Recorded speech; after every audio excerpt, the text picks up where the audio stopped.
Amigos, buen día, soy Gustavo Landayapa y esto es para invitarlos a quedarse en casa y sobre todo a no perder la imaginación, seguir buscando sonidos en nuestro hogar. Nos podemos encontrar muchas sonoridades muy interesantes, echar a volar la imaginación, experimentar.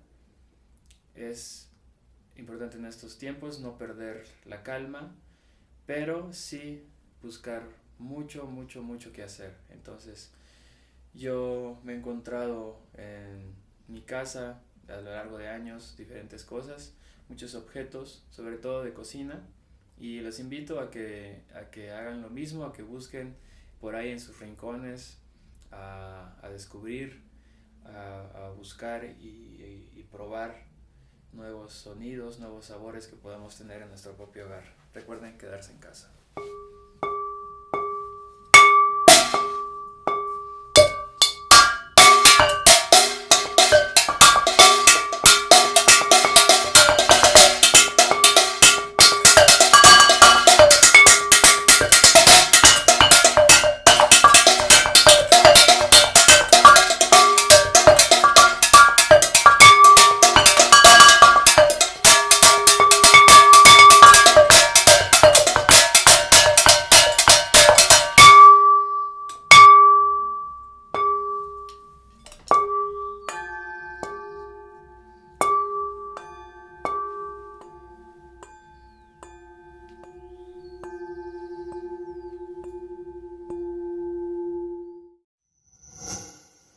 Gobierno de México.